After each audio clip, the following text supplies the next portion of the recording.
Call the meeting to order, please. This is the Village of Riverside Board of Trustees regular meeting for Thursday, May 3rd, 2018. Please call the roll. President Self. Here. Trustee Pollack. Here. Trustee Giza. Here. Trustee Lumsden. Here. Trustee Ballerine. Here. Trustee Sedeby. Here. Trustee Peters. Here. Village Manager Francis. Here. Village Attorney Molina. Here. Also present Village Clerk Haley. Thank you very much. If you'll please join us for the pledge. To the flag of the United States of America and to the republic for which it stands, one nation, under God, indivisible, with liberty and justice for all.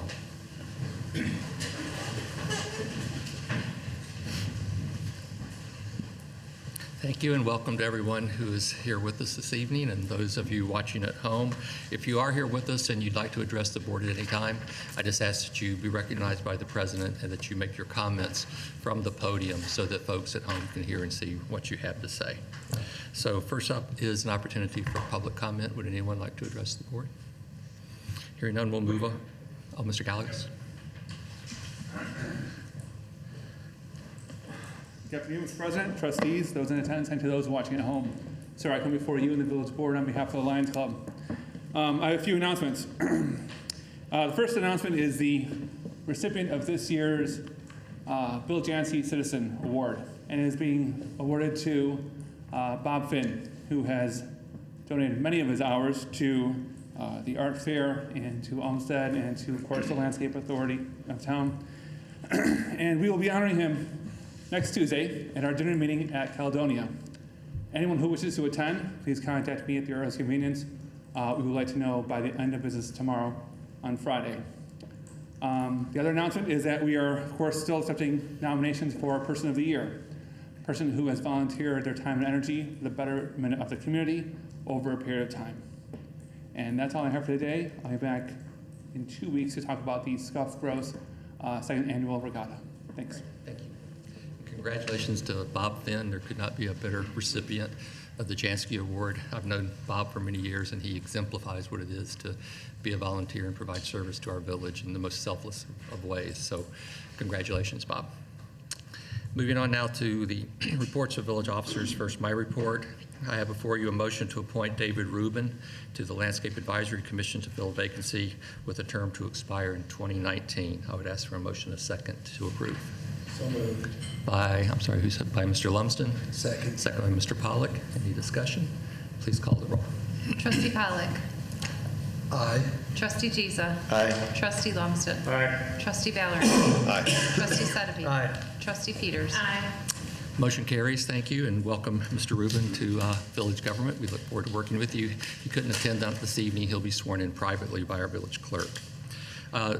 While we're talking about the commissions and boards, I do want to say kind of a bittersweet but fond farewell to Katie Leander, Ron Ritzler, and Jamie Brand, who have served for many years on the Parks and Recreation Board.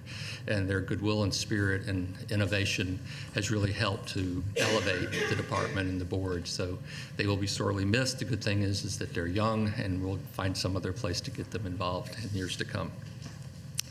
Next up is a proclamation recognizing World Migratory Bird Day. So I will present it first, and then I have a few other things to say about it.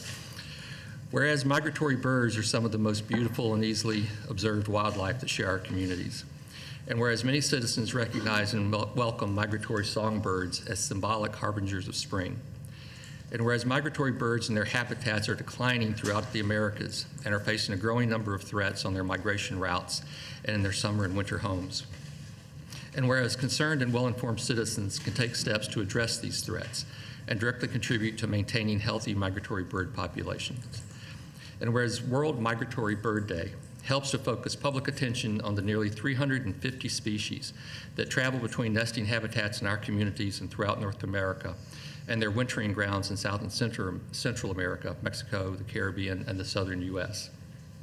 And whereas hundreds of thousands of people will observe World Migratory Bird Day, gathering in villages, schools, parks, nature centers, and wildlife refuges to learn about birds, take actions to protect them and conserve them, and simply to have fun. And whereas World Migratory Bird Day is not only an opportunity to foster education and appreciation for migratory birds, it is also a call to action to protect and conserve them. Now therefore be it resolved that I, Benjamin Sells, President of the Village of Riverside, do hereby proclaim Saturday, May 12, 2018, as World Migratory Bird Day in the Village of Riverside. And I urge all citizens to celebrate this observance by supporting efforts to protect and conserve migratory birds and their habitats in our community and in the world at large. In witness hereof, I have set my hand and affixed the seal of the Village of Riverside this day of May 3rd, 2018. So this is part of a larger village initiative with regard to birds, and which fits in with our overall effort to emphasize our natural beauty and the importance of our setting here and all the wildlife we have. On May 12th at 9 o'clock, we will be leading a migratory bird walk through Swan Pond and through Indian Gardens. We have a team of very highly experienced volunteers who live here in town who will divide the groups up, and we're going to take a walk first to the scout cabin, take a little break, and then continue all the way back around to the library. So if you're interested in joining us on that day, May 12th at 9 o'clock, just meet in front of the library, and we will see some of the amazing birds that are going through town. We are cooperating in an effort with the Audubon Society on May 19th. If you go to our village website, there's a birding page there that will have more information about this. They are having a sale of native plants on May 19th, and the pickup spot is the green parking lot catacornered across from Riverside Foods. So there's information on the village website about where you can order these plants. You can also come and buy plants directly that day in the green parking lot. There's also a link that you can type in your zip code, and it will tell you the native plants that are appropriate for your area. So that's on May 19th. And also you'll probably be seeing a lot of people wandering around the river's edges in the coming weeks with binoculars and cameras. We are in the early stages of an effort to have portions of Riverside declared an important bird area by the Audubon Society. And in order to do that, we have to provide 3 years of data concerning the migratory birds that come through our town. They are here in abundance as we speak. They really started arriving in the last week, and they'll be going through town in the next 3 or 4 weeks. So we have a team of 21 people who are out there with a list provided by Audubon of the important birds that we need to be looking for. So if you see us out there with binoculars, don't be surprised, and come join us and learn something about these amazingly beautiful birds. In the last day or two, we've seen scarlet tanagers, which are very rare for this area. Today we saw night heron.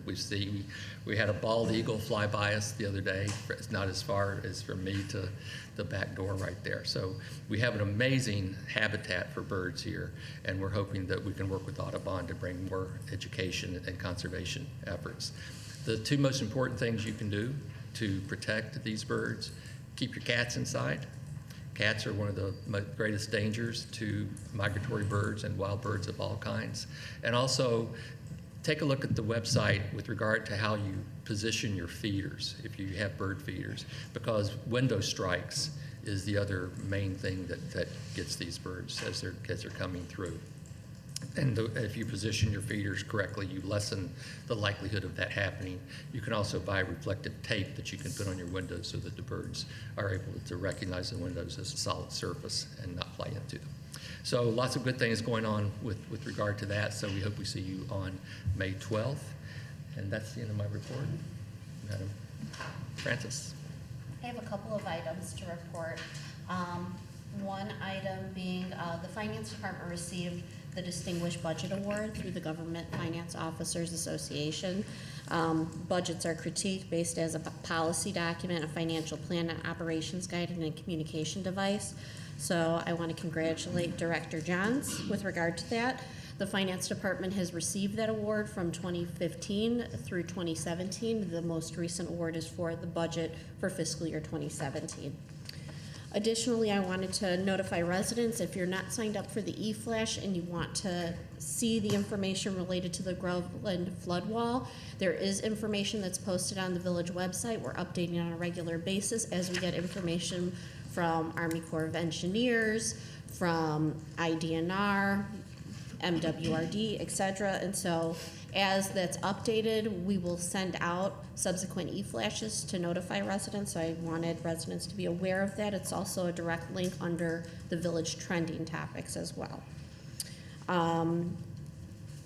Also, I wanted to provide an update with regard to our SRA membership. It is still moving forward. We have a tentative date for potential fall registration for Riverside residents beginning in August. So as that date comes closer, I will notify residents, and we'll obviously send out email notifications through the e-flash in addition to posting on social media. Our target date for being a member is September of 2018. However, WSSRA, given our timeline, has agreed to allow August registration in anticipation of the school year. Another exciting item, I know especially for Director Bailey and Director App, is our Forest Avenue lights are being installed. So we hope that they will be illuminated by the end of the month. I see Director Bailey smiling right now. It's very exciting for village staff. It's been a project for quite some time, an initiative of the village board as well. So we hope to have them installed and illuminated by the end of the month, but you'll notice that there's construction over by the bridge. Finally, I wanted to notify residents, most probably have seen the article in the Landmark with regard to our Consolidated Dispatch Center.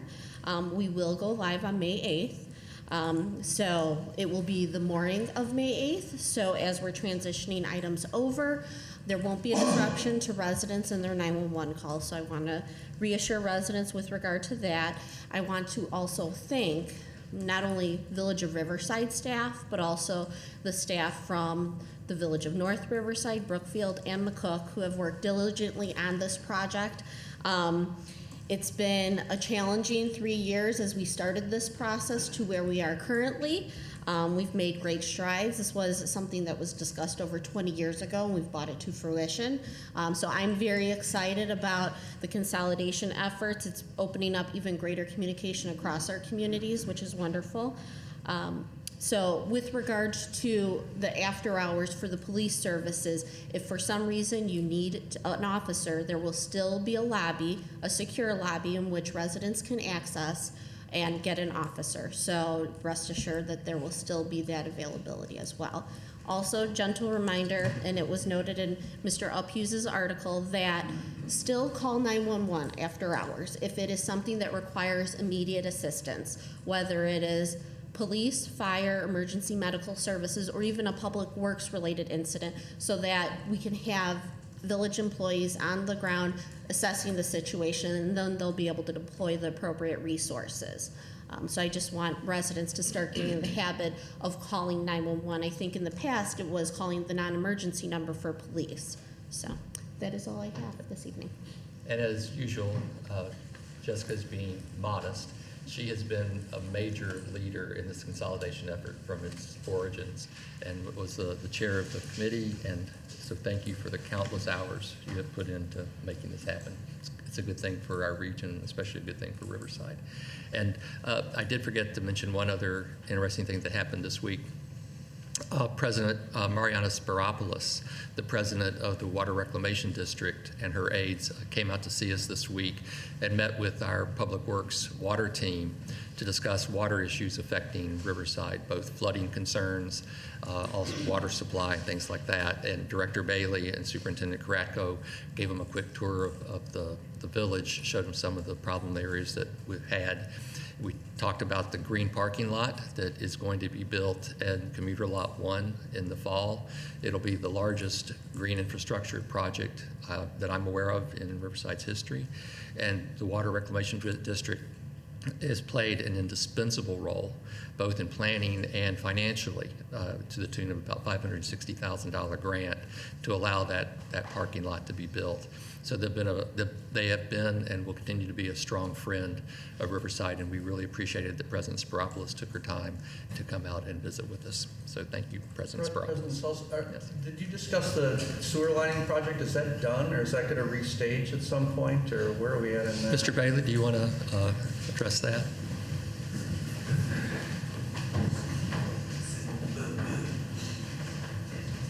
Good evening. The sewer lining project was, last I heard from the contractor, project manager, it was scheduled to restart this week, the week of April 30th.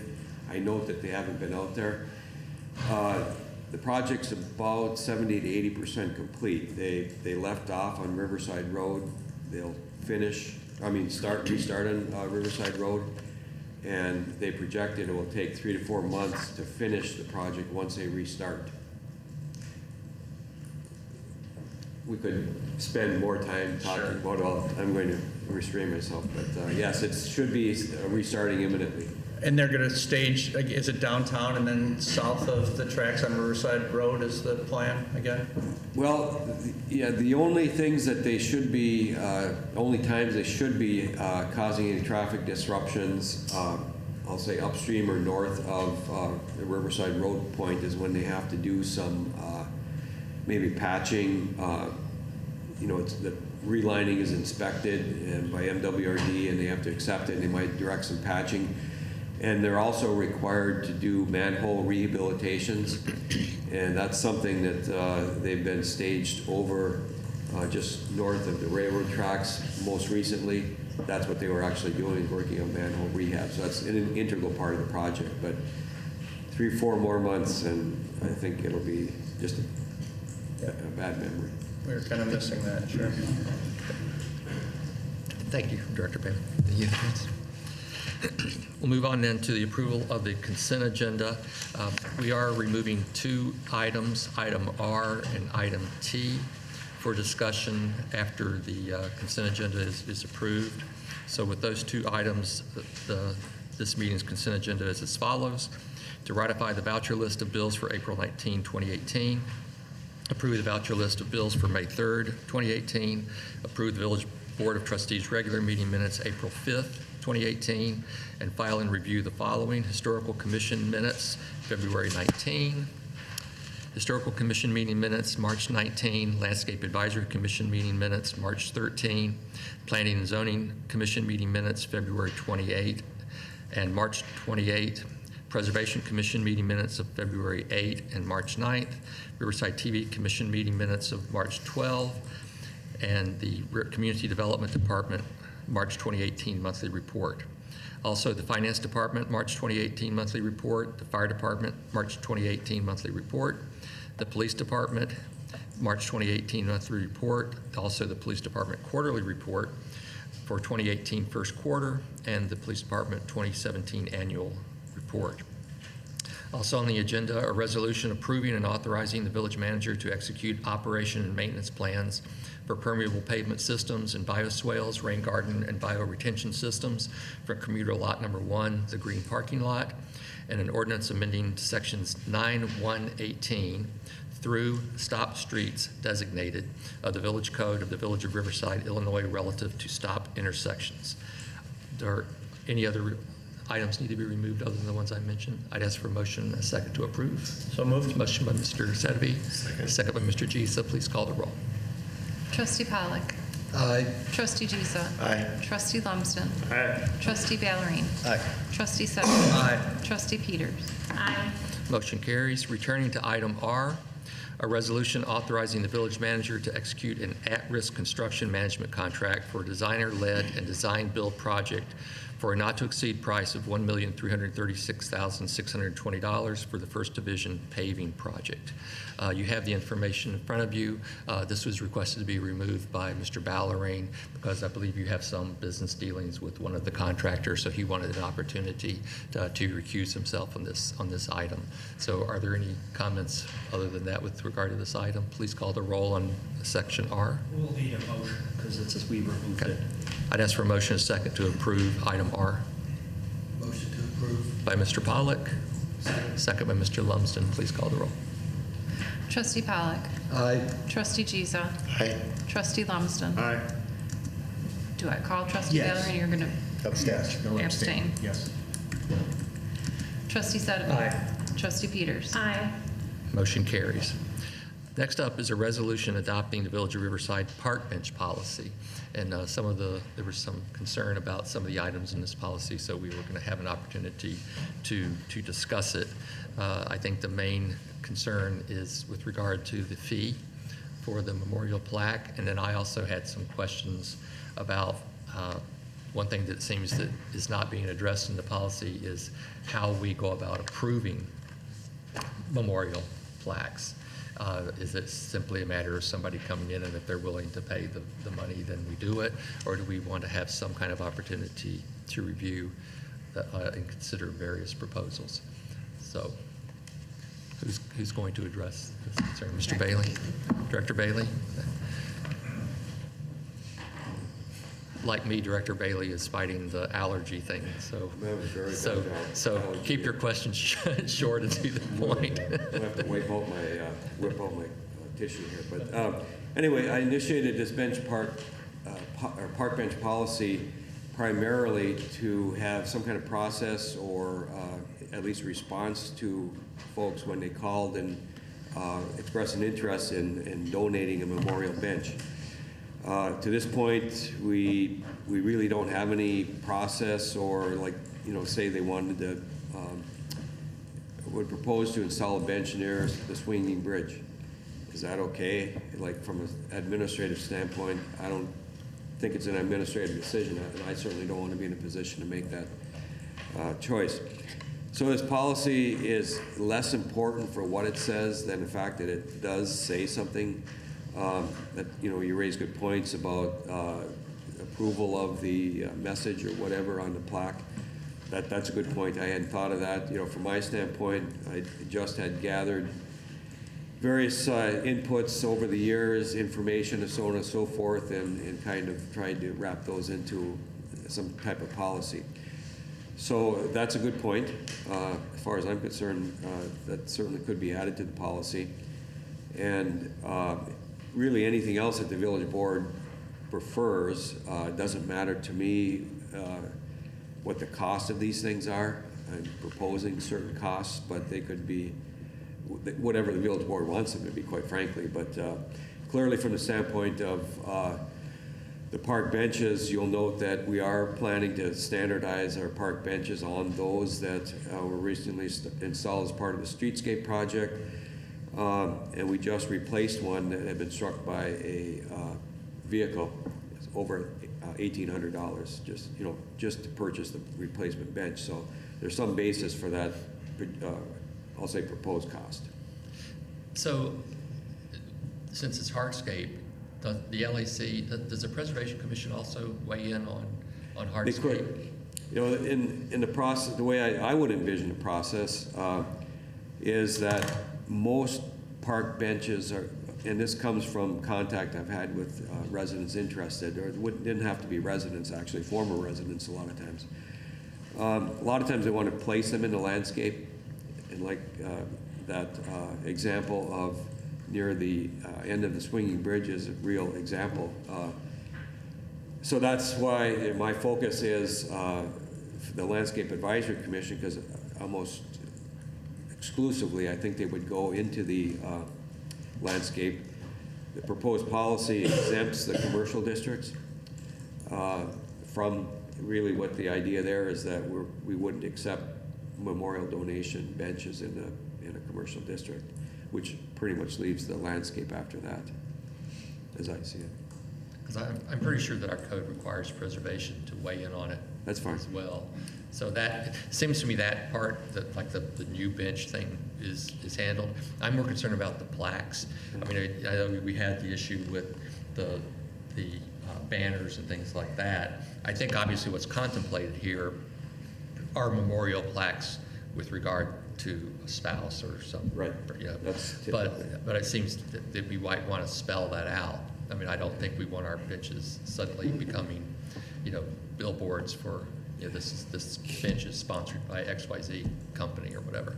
Excellent point. Yeah. You know, my thought process is simply people call or whatever, and it's always about a memorial for a, you know, deceased loved one, somebody that lived here many years, and so on and so forth. But that's good. 'Cause What again, about I don't want to be in a position to make that call either. Yeah, well, I'm interested to hear what everybody else thinks about this. How many benches do we currently have that are not memorialized? Ballpark. Roughly 50. Okay, I mean, I would think our first avenue would be to let those benches be memorialized before we add more benches to the landscape. So we can, and our goal would also be, we don't want to memorialize the cement benches. We want to remove those. So I think there's two aspects here. I think we should raise the cost for the plaques, and maybe basically don't allow any new benches to come in until all the 50 are memorialized, and then maybe set a price at whether it be $2,000 or $2,500 or whatever. You know, if it's $2,000 for one of the new benches, or $2,500 for one of the new benches, or $2,000 if they're willing to go in one of the spots where the old benches are, because that's a benefit for us too, because then we're rotating that old bench out, putting new stock in, which is, you know, what we want to do, have a unified furniture scape. So something like that. I just think our price was way too low, and I also don't think we should be adding a lot more benches to the landscape when we have so many benches already. I think, and that's in my opinion also, as the Director of Public Works, that, you know, we have quite a few benches. I think the prime spots are, for the most part, taken. Back, I think it was 1992, the village had a memorial bench donation program where 25 benches were in fact purchased and plaques installed on them. And those are almost all, I think they are all the combination concrete and wood benches. And those are showing their age, and it's very difficult to find the concrete pieces to replace the concrete pieces as they deteriorate. Most organizations that I know of, by trying to research or search for replacements, they've gotten away from that type of bench. Those are all good comments. And again, it isn't from my standpoint that I want to implement specifics in a policy so much as have some response when people do ask a question for village staff, village elected officials, or whatever. So from my standpoint, if that's what the village board wants, that's fine. You know, I think what you just said is a really good idea. Instead of just, you know, tacking a plaque on an old bench, that we should take this opportunity to start to, because we want a unified appearance. That would be good, really. I mean, that's what CMAP also recommended, right? So if we had a situation where a memorial bench is a bench, you know, you're not doing the plaque, you're actually providing a new bench that would, over time, will finally unify the look. I think that makes a lot of sense to me. What does everybody else think? Yeah. There's a few of those cement benches that aren't memorialized, correct? Not very many. If there's some out there, they're probably missing a plaque. I would be surprised. Well, it's possible. I don't know. You don't know, okay, all for the sure. benches. There's lots of them, and they're sometimes in surprising places, like out in street triangles and that kind of stuff. Nice locations, but does anybody ever really use them? They become more decorative than anything, I think. Not in all cases. But that's a good point, because these concrete benches are really obsolete, the ones that are combination concrete and wood. And they're either just removed as they get beyond repair and there's nothing there, or we say that's a good location, we should have a bench there. Guthrie Park, good example. Does the memorial, does it go on forever, or does it only last for as long as the bench I mean, how does that work? The input I had from people that were around when this, I think it was the 1992 Memorial Bench donation project was implemented, was that benches were going to be maintained by the village in perpetuity. The village really can't do that, and whether or not I don't think it's reasonable. And what I would suggest is that the benches would be, because if we have 70 right now, more or less, we haven't removed any, we haven't relocated any, and I think the ones that were here 10 years ago are still here. But there could come a day, for whatever reason, that we have to relocate one. Not a really perfect example, but the intersection pedestrian safety project over here at Blooming Bank and Riverside Road is a project that potentially could displace benches, and we simply have the village would reserve the right to relocate, remove, whatever. But I think generally speaking, I would expect if the benches that we have would stay where they are unless there was some issue that came up. I have a couple questions. So with regard to the 20 or so that are memorialized, how many of the ones that are not memorialized are in that consistent style that we want to go towards?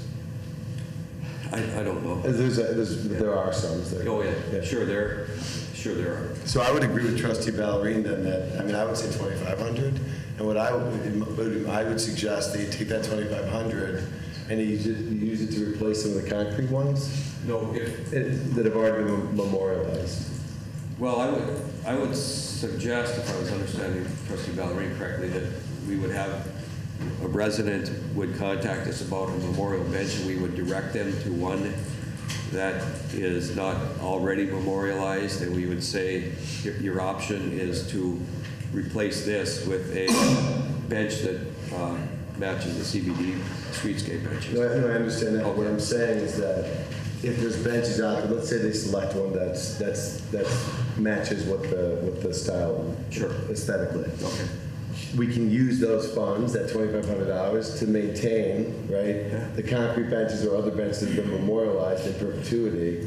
Because frankly, I think that 500 would be too low. I think 2,500 is reinvesting in the benches in order to contain that consistency that we're looking for, without throwing out some of the ones that have been dedicated 20 years ago. If we took the 50 or so non-dedicated new benches that we have and sold those for $2,500 a piece, put that money into a fund, we can then take that money and replace the cement benches and then just change the plaque. So if the cement bench is there with the memorial to whoever, all we do is put a new bench there and put the memorial back on. But the person memorialized. Yeah, so we end up selling the new benches and replacing the old benches.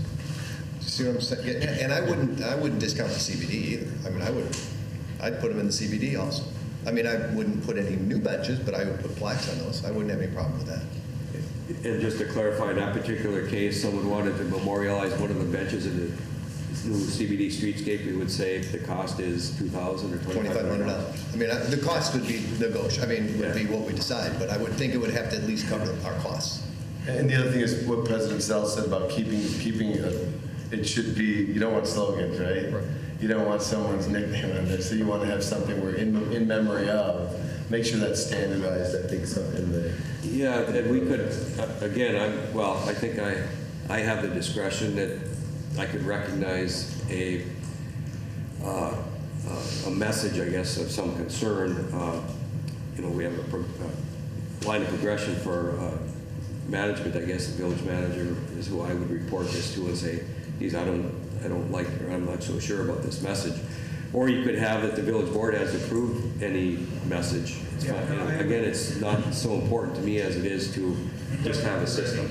Mr. Molina? Yeah, I would suggest we don't have discretion over individual messages. I would suggest having a clear policy that states that they're for a memorial recognition of individuals or family members. I was just going to say, we should determine this. Right. We should have a standard. Well, correct, A and standardized, not Right. one by one. I agree. Because there are constitutional problems. Yeah, I would suggest that we Okay, come up that's with very good. our own message. Right.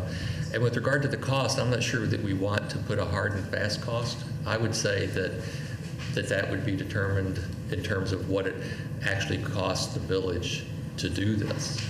Because if, for example, if somebody wants to do the concrete one, you're going to have a pad poured to replace that one. On the existing ones that are already matching the current look, there's already a pad. So that might be a little less cost than replacing it outright. I guess the point is we're not trying to make money off this. What we want to do is have the correct amount that makes the village whole in terms of staff time and the cost of the materials. Wouldn't we just have a minimum cost, the minimum donation to get benches this, if you want to get more than that because you want to respect memorialize your family member, you could donate whatever, and then that goes into the kitty that helps take care of it. Yeah. So my goal would be let's just say $2,500, because that's basically what it costs to put a bench in and pad. So I buy a bench for a family member, and I put it in you put the brass plaque on CBD. You then take that $2,500, go buy a bench, or when you can, and replace the one in front of the village hall. That's a cement one. Yeah. And then whoever names on that one gets slapped on a new bench. So we're you know what I'm saying? So we're replacing our old stock by memorializing our new stock. You're not making money out of it, you're just reinvesting in it. Right. We're selling the benches for what they cost us. And that would allow us to continue in perpetuity because we would have kind of maintenance funds that would just kind of keep rolling forward. And then we don't have to worry about this till those 50 are gone. So it sounds like we're on the same page with this. Director Bailey, you want to? Try to revise it. Yeah, you just. To get it consistent with the comments here. Right, you just want to, we'll just Sure, take this back and take a look at it. Village bring it has back. gone without a park bench policy for 100 or more years. Right. What do the messages currently say? Just like in loving memory of and a name? Something like that. Something nice. It varies somewhat. It might be loving memory of certain persons and nicknames and that kind of stuff. But I think that's a great idea, and from a staff's perspective in a situation like that, the less discretion we're charged with, the easier. Life is easier for us. So that's a good idea. So just for a quick clarification, so that, because I just wanted to be sure, because I heard a couple of different things. The goal is to eliminate the concrete benches and to go with a uniform furniture design that's incorporated within the policy document, correct? Yes. Okay. Thank you. Yeah, although that won't appear in here. Right. That'll be That's just how staff. it's implemented, right? Right. Okay. Okay. Thank you. We'll come back then. Okay, whenever you get it done. Thank you. Feel better. Get a lot of picks on Okay, next up are reports of departments, commissions, and trustee liaisons. Are there any liaison reports this evening? I did want to ask a question of Chief Weitzel. There was some, what I found to be kind of misleading comments with regard to the First Avenue lights, to the effect that the police knew about them malfunctioning or something like that, which is not the case. So I wanted to ask Chief Weitzel to just kind of bring us up to speed on what's going on First Avenue. Yes, President Sells, trustees. There was some social media posts that the lights, temporary lights, weren't functioning properly at First and Forest and Ridgewood as a result of the 16-year-old that was struck by the bike about 8:15 at night last week. And it was caught on video from the high school and then a private video somebody had in their car. And what actually happened is that that incident, the lights were working perfectly. So the officers went out after the accident scene, tested the lights, tested the countdown, everything was working. But then there was some controversy on the fact that there are temporary lights there. So there are, as you know, the intersection's under construction. The actual standards are covered by tarps. and there's hanging lights there. And we have received calls, maybe 2 or 3 over the last month to 6 weeks, that the lights don't function correctly. In each instance, the officer goes out, sees if there's a problem right away, like maybe the whole lights are out, the power's out. If it's not, they call the company that maintains the lights, which in this case is Pinner Lyons. They respond, and then they test the lights, or they have one of their personnel sit there and watch it. Now, after the last accident, we asked them to come out, and they sat there for 45 minutes and watched the cycles, and there was no problem. Some of the confusion is that they're temporary lights. And for example, the left turn arrow always comes on. Normally, you'd have to have a car in that lane to trip the pads that are there to turn left. Well, the temporary lights, that's not like that. The turn will come on if nobody's in there.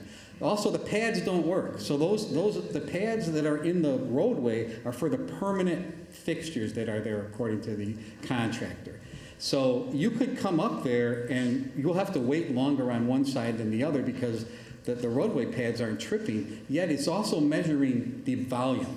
So the lights will stay, sometimes if you're coming eastbound Ridgewood and into Riverside, it may be longer because they have a device there on these temporaries that are measuring volume from here to Maywood. It's all one circuit. So all the temporary lights, because of that construction project, are on one loop.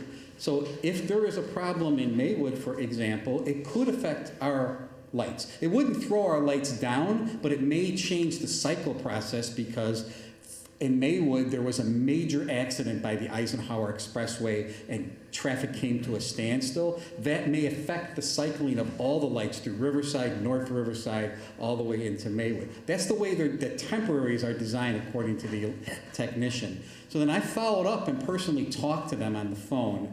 And they write reports. So when the technicians go out there, they do their paperwork. They were there for this amount of time. They sat for the cycles. They watch them. And they submit their reports to their bosses. And then eventually it goes to, in this case, IDOT and I think it's Water Rec that's doing the project, part of that at First and Forest. So they are actually functioning as designed because they're temporary. So it's not accurate to say that the lights weren't functioning. Some people are getting frustrated because they're not working like they normally do. And they don't understand why the green light is on and then the traffic is going, because normally the green light doesn't turn because there's not enough volume there to do it. So while it becomes a little bit complicated, they are functioning properly. They did go out at our request to double and triple check them, and they are functioning properly. But I can assure the board and the residents that every time a citizen calls us, we send an officer or our CSO to make sure there's no obvious problem, and then we call the company that maintains it. And their contract with IDOT is they must respond within 1 hour. So the contract company has to be at First and Forest, for example, within 1 hour of us placing the call. We track all those calls on our computer-aided dispatch system, so we can show you when we called, when they arrived, and when they reported they completed to us. Any further questions about this? What I found frustrating was the intimation that somehow our police would know about a public safety issue and not respond to it, which is absolute nonsense. No, And we respond every time, and the contractor is called every time. Right. Okay, thank you, Chief. I appreciate it. Next up is we have no ordinances or resolutions, so we'll go to considerations. We have a discussion of the Planning and Zoning Commission recommendations on possible zoning code amendments to address front-loaded attached garages. Director Abt. Yes, as you recall, the end of last year, came before you, the State Preservation Office, National Park Service, and our Preservation Commission had expressed some concern about the current development patterns in the village and whether or not our codes were adequately protecting our landmark designation. So the Preservation Commission discussed this when we brought it to the board, and you recommended that the Planning and Zoning Commission and staff take a look at our codes and other communities' codes and kind of see what we can do to minimize the impact of attached front-loaded garages on kind of the neighborhood character and the landmark designation of the village. So I've been working with the Planning and Zoning Commission on that, looking over a lot of other communities' regulations, different comprehensive plan recommendations, and they've discussed things like driveway width limits, ultimately determining the driveways to attach front-loaded garages are really the major contributor to the impact of the front-loaded attached garage into our the overall character of the neighborhood and our landmark designation. So they also discussed garage setbacks from the main facade, whether or not to prohibit 3-car front-loaded garages, how to incentivize detached garages or rear or side-loaded attached garages with new construction without compromising on impervious surface, because obviously that's a big issue in the village, and also kind of how to overcome some of the negatives of a detached garage. So ultimately, they've recommended some changes to minimize this impact. This includes requiring attached front-loaded garages to be set back 5 feet from the main facade of the house, limiting driveway widths to 10 feet, regardless if it's a detached garage or a attached garage. The exception would be that for the attached garages, it would be allowed to widen up to the doors, but only for 15 feet. So you'd have it the full width of the garage doors, if it's a 2-car garage, to allow you to access both parking spaces, but after 15 feet back, it has to start tapering down to that 10 foot, and absolutely must be at 10 feet by the time it hits that front property line. They also wanted to restrict the width so that it's only 6 inches beyond the garage doors or to the edge of the walls, whichever is less, kind of depending how, with the attached garages, especially with that interior wall, it can be a little bit different. But they didn't want to, they just wanted to minimize that width as much as possible. They also recommended reducing the building separation requirement between detached garages and the principal structure. Currently it's at 10 feet, and they're recommending bringing it down to 3 feet, which follows the International Residential Building Code. They also recommended a building coverage bonus for new residential construction that chooses to build a detached garage rather than attached garage. So that would max out at 400 square feet of building coverage, depending on the size of the garage. So that would allow a little bit more flexibility in the size of your building, but it would still hold whatever the impervious surface restriction is for that zoning district, whether it's the 45% in the R1AA or the 50% in the R1A. And let's see, the last but not least is that in kind of talking through things, in some instances, detached garages are allowed in the side yard. And so in those instances, those garages would be required to follow the same design guidelines and driveway restrictions as an attached front-loaded garage. So they would have to have the individual doors that can't be wider than 9 feet. They would still have to taper back that driveway, just like you would have to for a attached front-loaded garage. So you have a copy of the draft text amendment that kind of goes over what the major changes are, and can answer any questions that you have. Mostly we're just looking to see if you're comfortable with the direction that the Planning and Zoning Commission is going, and that you're okay with us proceeding with the public hearing on this draft text amendment. And so you had some suggestions too. Is this yours? This is actually from Trustee Pollock. He forwarded it to me, so I'll let him address some of his. Sorry to steal your thunder.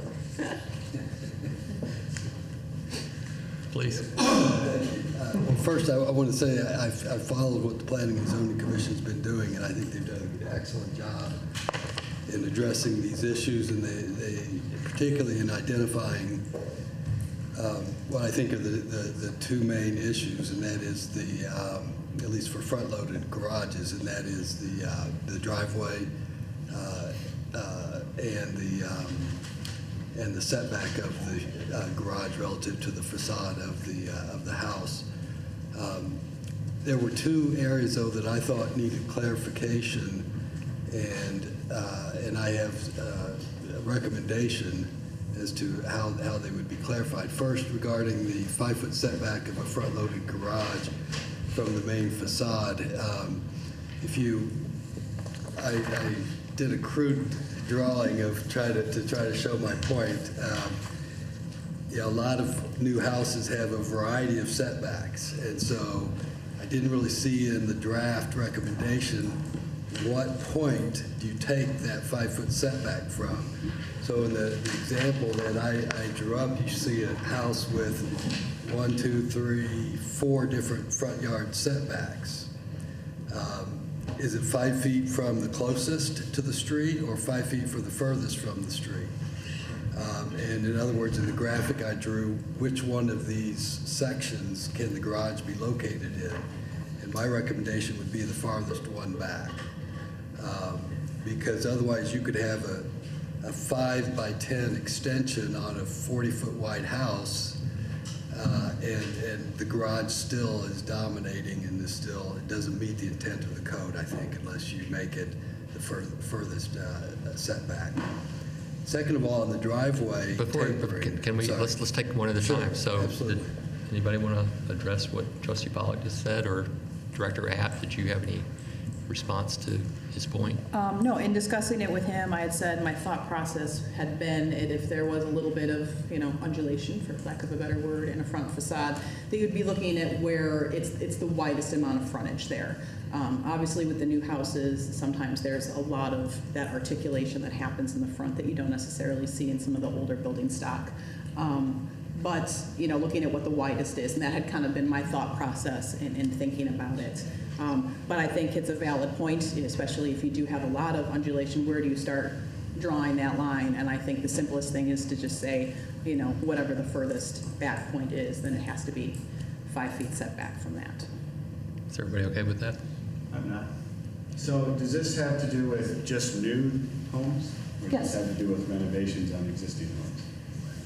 Because if we start to get so codified that you can't adaptively reuse any of the homes that are here, codes like this become counterproductive. And they drive tear downs, and then we have more cookie cutter type homes. Right. So I'm totally opposed to over codifying these things.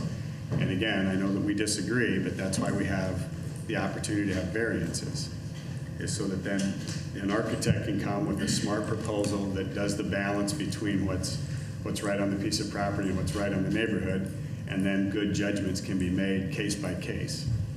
But to me, the biggest challenge on this one here is if we do something like this for new homes or new developments, that's one thing that we need to be very clear on. Mm-hmm. Because adaptively reusing houses is the most sustainable way for our village to kind of maintain its character that it currently has, is to let people have the opportunity to renovate the building stock that we already have that we all love and keep it current and fresh and meeting and updating to keep up with the more societal changes that we have now, which is right, wrong, or otherwise more cars, right? So again, I think that if we're strictly talking about new development, Doug, I would agree with this. It's a pretty fair and reasonable thing to do. I don't know why we're using 5 foot as a dimension. It's not really a building dimension that we normally use. It's not a brick module. So I'm just curious of how 5 foot came up, or if we just do a dark. 5 foot seems to be pretty standard. Just codified Setback from other communities Yeah. and comprehensive plans, design regulations. So that's where we pulled that from.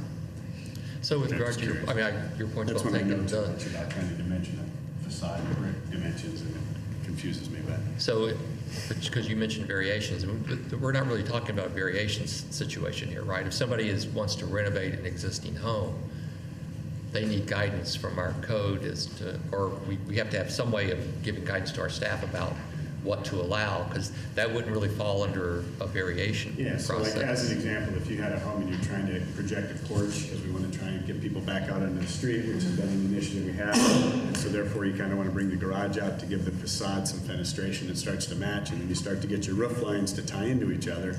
Those two facades are going to tend to drive themselves out in order for like a hip roof to match, to be at the same location forward. So at that point on a renovation, you usually try and come up with the front porch and the front of your garage or whatever's projecting forward to give you that undulated facade to be the same. And if we did this piece here, where we have that 5 foot for a renovation, that's going to drive that to not be a possibility. But how do we provide guidance to architects and builders who want to do a renovation? I mean, we need to tell them something. We can't just leave it. Yeah, I think on a renovation, you don't, if we want to control and protect the streetscape, and when we talk to the preservation folks and planning folks, they want to keep the streets as wide and the vistas that we currently have. So not letting anything new come forward of the existing porch that there currently is, that seems to be a fair and reasonable approach to that if we're protecting our streetscape, right? So somebody's not Can't tearing a come any house down closer and to the building street one than the all the way house out in already front of the does. street, right? Because literally when we start to codify this stuff, it becomes incentivized to tear it down and maximize your property and maximize the footprint on it, because that's where you make your money, right? So each time we make it harder and harder on somebody to renovate a home, we complicate our problem more because we're driving it right to big box development. Right? And so that's what I fear about each time we codify something like this, we make it harder and harder to preserve the properties that we have. Right? If we want somebody to do a bungalow renovation, there's some ways that they can step back and do a second story onto a bungalow and we still get the bungalow front facade and it feels right. Good architects can make that happen. That won't necessarily drive a real estate revenue that most people want, right? But if an individual buys a bungalow, hires an architect to do it properly, then we can work with that. But when we start to codify dimensional issues like this, it's going to make it awfully hard for them to do that or want to do that. So it sounds like Trustee Lubston, you're okay with this for new homes. Yeah. Okay. What we're trying to do is to get. Question then is on renovations and existing homes, and I agree. If this discourages, or let me phrase that a different way, if this results in encouraging people to do a tear down instead of a renovation, we should change it for existing homes. I guess my question is, to staff is, how often do we get any kind of renovation or addition to an existing home that adds an attached garage? Oddly enough. Does that happen? I've had one so far in my tenure here. And that's one where it was more of a sunken garage. So there just really wasn't an opportunity on the site for them to be able to put an attached garage, even a single bay attached garage onto the house. The most cost-effective solution ended up being going down to the basement and building that out as the garage. So the driveway comes down and goes to that. And so they had to put in a drain and things like that to kind of make that all work. But that ended up being the most cost-effective solution to get an attached garage on the property. There wasn't even a way to get a detached garage on that property just because of how the setbacks were. So it was either figure out how to work it within the existing home's footprint or tear the house down and build something new. They were able to figure out something where they were able to work with it. So Yes. I have a suggestion. So the rules, what Trustee Lumsden said about the variation process could play in here depending on whether the board wanted to try to create rehabilitation of existing home rules, which would be very difficult given the diversity of architecture that you have. Properties, yeah. So if the numbers are low, if you remember our hardship discussion, preserving an existing house can be considered a permanent part of the lot. The way maybe to handle these would be to have the rules apply generally, and if someone wanted to do a rehabilitation or an addition, and it made sense that the best way to do that would be to add a front-loading garage, you would use the variation process and to explain, how you're maintaining the architectural integrity of the older house, and the house is worth preserving because tear downs are negative, that's part of, we treat them, how you can establish hardship by preserving, and that this is really the best way to do it. So you could do that. It would be, because this is going to go in opposition to our desire to get more and more or less pavement surface. Because the farther we push the garage back, the more pavement we have to do to get back to there, right? And I think that was another reason, there was some discussion about should we do it further, but the pushback on that was then we get more concrete because you have to obviously get to the garage. Yeah. So those two kind of counter each other. We got two agendas. One is to try and we know we have waters in a lot of people's backyards, and that has to do with just how much hard surface we currently have. So anything we can do. Was there any discussion regarding allowing more flexibility if people used porous paver driveways and things like that in lieu of concrete? There was a little bit of discussion on that. People already get bonuses, so if you choose to do a permeable paver driveway, then that driveway does not count towards your overall impervious surface coverage. So if somebody chooses that, it's already codified that you get that. Right, but the only time they choose that is when they want the house to be bigger, so we don't gain anything. So. So that's my point. That discussion also happened to build with more square footage or to build patios and things like that. It really doesn't help us to migrate to a better water management system within our neighborhoods, which is a challenge, right? So the building coverage still stays the same, although we're proposing to give a little bit of bonus. But building coverage and impervious surface are two different items that are regulated by the code. So building coverage is what restricts the coverage of the actual buildings on the property, so that would be the house and any detached garage.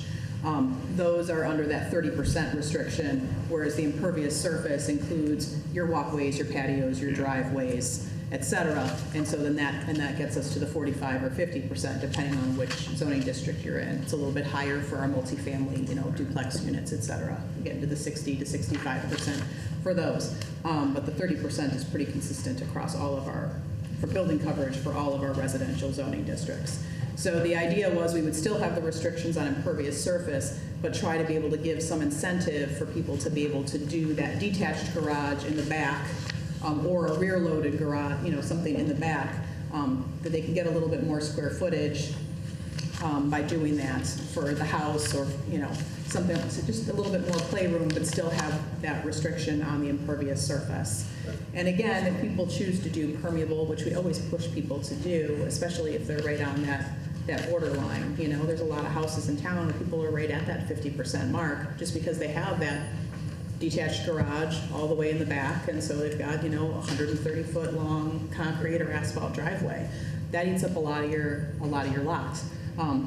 Hopefully, allowing the garage to come closer to the house, helps dissuade that. And You mean the 3 foot?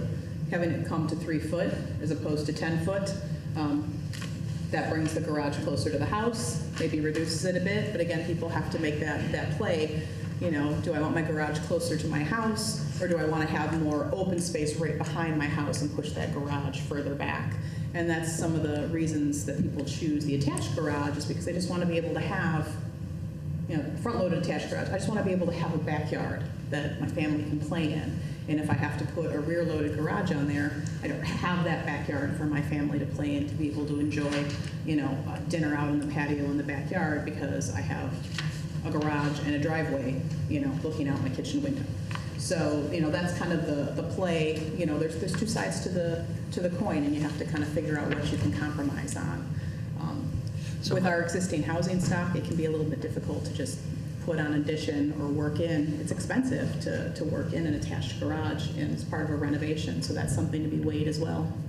So just to try to get to the point here, if you look at page 3 of the proposed text amendment, and it's B3, I guess the question is what language do we actually want in here for the public hearing? It currently reads, attached front-load garages shall be set back a minimum of 5 feet from the front building wall, which excludes any architectural elements such as bay windows or unenclosed porches. So do we want to stipulate that is with regard to new I would say on building? new construction. Well, it already says new construction. Where does it say that at? Where do you see? We're looking at D3? B. B, oh, sorry. On page 3 of the proposed text amendment. Okay, sorry, I was in D. And so what do we say then with regard to existing structures? Nothing? I think that one, I think if we want to try and not let them come farther forward than existing footings, right? Whatever has an existing footing, so whether it be a porch, an enclosed porch, or a house, if it has a footing, then you don't come any farther past that, because the goal of that is to try and preserve the streetscape. Right? In the sidelines. So if we don't want anything else to come past that, we want to give them an opportunity to undulate some stuff. We want them to be able to renovate their home to do something, so they buy it and renovate it rather than tear it down and build a bigger box on the lots, which then just complicates our water issues. That would be the best way that I could see to be able to have both of those. Mr. Chiesa, I'm sorry I cut you off. Yeah, I was just going to ask, did the committee talk about, with regard to incentivizing builders or with regard to the new construction, did they talk about, because one of the things is the bonus living space above these connected garages, did they talk about, I might be opening a Pandora's box, but allowing for like a home office or some room above a garage that was actually accessible? For the detached garage? Correct, yeah. Because I have one, and I use it a lot, and then for me, it would be an incentive if I were going out to buy a house or look at a house, to have a detached garage with that. And I see a lot of those in my friends' homes and surrounding communities, so I was curious. No, there wasn't a lot of discussion on that. We don't technically allow living space above the garages. The only way that that's grandfathered in is any of the coach houses that are landmarked. You can have it for storage space and things up there. What a lot of people have done is with their detached garages is that they've, built an extra 10 feet or so and made that into like a work studio or something like that adjacent to their garage with a, second door and walkway leading from the house to that.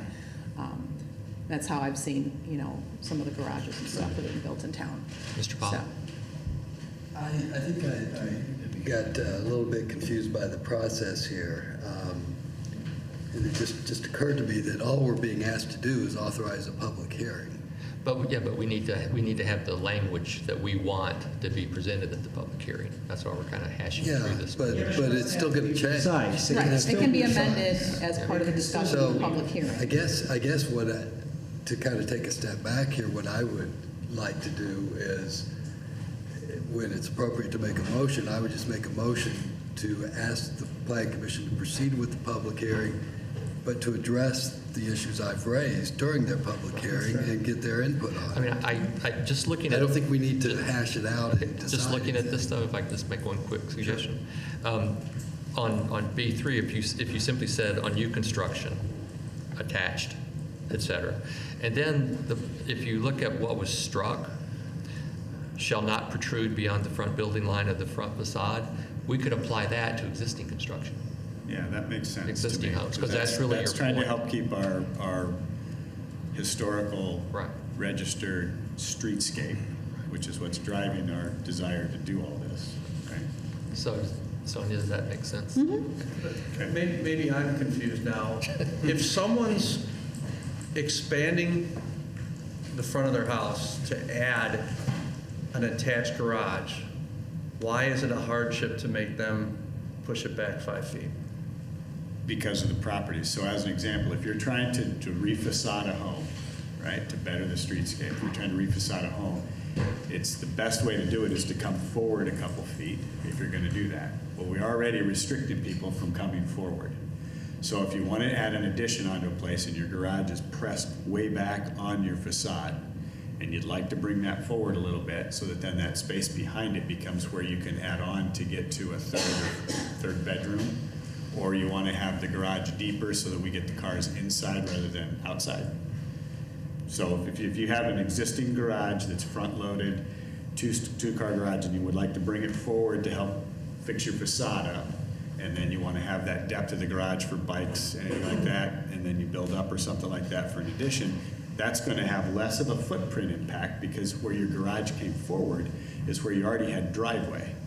So you're not trading off grass space. If you build an addition going back because we don't let them come forward with the garage piece, which is dollars per square foot cheaper than building, then they're going to be tearing up sod and soil in their back and then running into our impervious footprint issue.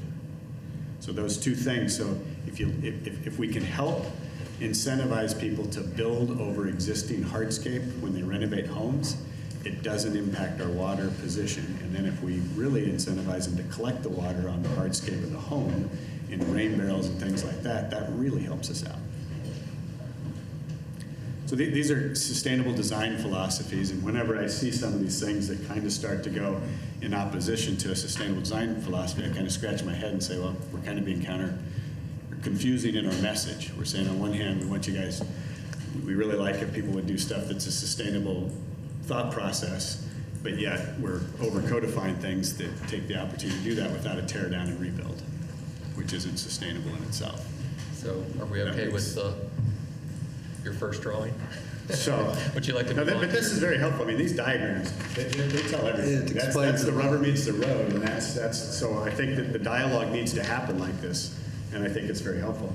I have got a couple more if I can go into a couple. Just the 3-foot separation between the garage and do we know? Did they talk about the materials that you could have? No, the building code at 3 feet. Combustible? Right, 3 feet, it seems to be that cutoff in the building code between where you have to have the fire rated walls between the structures. So if it's closer than 3 feet, then the building code starts to require the different fire rated walls, and we can adjust the building code to keep those. We're looking at the building code right now, So right now, it's not in, technically not in there at all, because we took it out because we require you to be 10 feet away. So there's no need to say fire rating on walls, because we don't let you get that close. If we're gonna switch it to the 3 feet, you know, still the code as written, you know, the standard 2006 and the 2012 International Residential Codes, at 3 feet is, less than 3 feet, you have to start providing a certain level of fire rating on the walls, so. I think it would behoove all of us, if we're gonna allow them to go below 10 feet, which sounds like we are okay with, and I'm certainly okay with, that they need to be non-combustible construction. I don't want our firemen running in a 3-foot gap trying to get to the backyard. Right? I mean, all the codes are required, all the reason we have codes is for public safety and our public servants that come out to help us when we're stupid and light stuff on fire need to have the best protection. And sheetrock's very inexpensive to get to a double layer of sheetrock in a 3-foot cabin if they don't have. Go ahead. So we can include a building code amendment to require. It's kind of go together. That's To require that if it's less than 10 feet to have the fire rating. The model building codes are going to address that more than adequately, I think. So whatever the model building code, what do we have, 2012? We're on the 2006 right now, we're looking to move to 2012. That's I going think to when we go to define- 2012, it'll be covered. If we're sticking with 2006, I would recommend that we bring it up. I'd rather do exactly what Doug's saying, is to get on the current codes, because we're taking a lot of those fire Yeah. protective requirements into. How close are we to being ready to move to? The inspectors are finalizing their meetings to put together all of the local amendments for it, so. Did you have something else, Mr. Owens? I do. Sorry. No, it's okay. So when we talked about the 10-foot wide out onto the curb side, so, and again, I understand what we're trying to do. We're trying to accomplish reducing hard surfaces down. But what happens when we do that, unless we increase the taper, is we end up with what I call the mosquito zones at the edge of each driveway. And that's being driven because of the width of Riverside streets. So when you go down to this narrow-throated driveway, if you go to every driveway that we put in that we require to go narrow, and you look at any street where anybody parks on the street side, the opposite side of the street, they're going to have a big mud hole right at the corner, because a car cannot make that turning radius if somebody's parked across the street. So just as an example, on our street, I have a double, we have front-loaded garage that comes out and it's wide, and everybody turns in our driveway because they can do it without going on the grass, which is perfectly fine. Every Presbyterian church member is more than willing, and I allow them to turn around in our driveway, because everybody else along the street, including yours, has a mud slough, right? And then you put pavers in there to make it wider, and now we have pavement material, and then we have brick pavers or blocks or cinders or mud and mosquitoes. So I really want us to, I challenge us, we can do better than this. This 10-foot wide piece needs to be taken with a grain of salt if we want to keep from having these mud zones that just look awful outside there, right? Because in all honesty, that's a village thing. If we have a big mud hole out there and somebody trips in and gets hurt, that's our fault. Because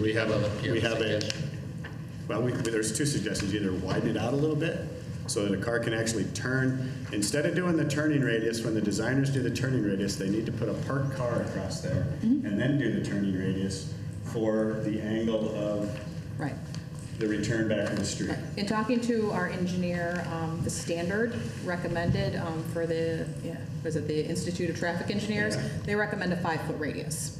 So that gets you at like a 20-foot wide curb cut. And that's kind of like the standard for like new subdivisions and things like that. So that's what they're looking for. And exactly your concern, that's driven by the width of the road, and it's driven by where parking is allowed. So one of the things that the Planning and Zoning Commission was bouncing around is, why don't we narrow the driveway aprons so that they're not, right now they can be up to 16 feet wide. Based on we allow for those 3-foot flares at the curb. So it can be 16 feet wide at the curb, and then it narrows down to the 10 feet to go over the sidewalk and meet the existing driveway. They wanted to narrow that up, and the engineer said absolutely not. 3 feet is even, the 3-foot flares that you allow is even a little bit tight, and what you're going to get is exactly what you're saying. People driving over the curb and over the sod, and just issues, especially if somebody's parked on the opposite side of the street across from the driveway, difficulty with maneuvering and entering into those driveways. And if you look at our streets, they're narrow, and they're low curved, and there's usually grass planting right there, so people tend to be farther away than if it was hard surface. Because a perfect example of this is down like on a softball game at Harrington, or down at Indian Gardens, or church service at Scouts, at any of the churches, any of those events right there when there's just a ton of cars there, because we all drive them instead of walk. That's when this becomes the big challenge. I think we addressed that though with the flares. I think probably the driveways you're referring to don't have 3-foot flares No, on either the side. current new flares that they installed in First Division when they were over there are not flared enough. They're flared, if you're gonna flare them that thin, then you need to have the driveway wider. If you want to have the driveways narrower, then you need to have them flared more so that you can actually turn the vehicle and get the radius of the vehicle to turn. And the challenge is, and they should get this, you basically have to say, what's the width of our streets normally? 20, Ed? 28. Yeah, 28 I think 28, yeah. Some narrower, somewhat. I think they're 28. So this is a question. We just need to get it right. That's all I'm saying. We can't be driving ourselves to codes that end up having all these little things off to the sides. Right. 'Cause, The I mean, engineer other big definitely didn't issue- want to go any smaller than the 3 feet that we have, so. The engineer did. The village engineer. Yeah, but his we don't want to do recommendation it. was not to go- We don't want to drive our engineer to do something on the thin side of engineering etiquette, best practices, right? Right. So a lot of other communities, though, in our immediate area, the 3-foot radius seems to be a fairly common But I think one. their streets are going to be wider. Their streets might be a little wider. Streets are so. going to be 32-ish. Do we allow, when you do this taper, would we allow somebody to extend their driveway by using permeable pavers? We already do. I understand, I know that. Do we allow? Well, that would still be counted as part of your driveway width. So right now, we have it written that, like, if you want to do a walkway, you can't have it abut your driveway. You have to have a 3-foot landscaped, sod, whatever, separation between that sidewalk and the driveway, so you don't have that driveway creep, where all of a There's a lot of sudden. driveway creeps. Okay, no, that's just so you know, that's. I just think we're way over codifying this stuff. Anyway, Anything else? that's all I have. Mr. Pollack, did you have anything else? No, that was it. So with those items discussed, we direct a public hearing, planning and zoning? Yes? Okay. Thank you. Thank you, Director Rapp. Sure.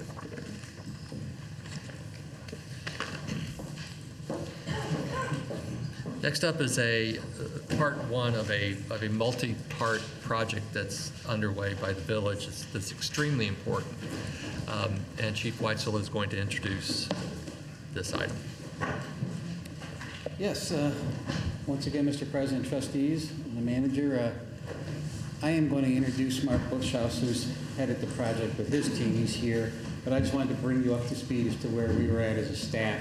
So probably well over a year, and as Chief Buckley reminded me, maybe going back to 1990, we've been looking at facilities, but as far as the current village manager tasking us, she tasked us as a staff to get together to work with Williams Architect when they received the contract.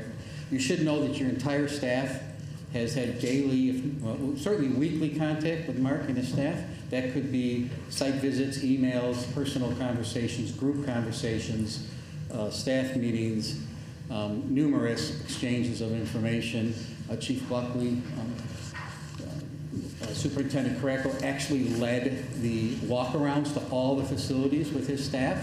They participated in bringing them to each facility that was looked at, and myself and Chief Buckley were kind of put in charge by the manager just to make sure that the staff worked with them well, and the product that you see in front of you, the first step, is here. So I'll just ask Mark to come up. I think he's going to make his presentation, and then however he wants to stage this with the board is up to him. But we just wanted you to know that I hope there's a lot more, but we've worked well with his staff. Great, thank you. Thank you, Chief. Thanks for having me here again today. Again, Mark Bushhouse with Williams Architects.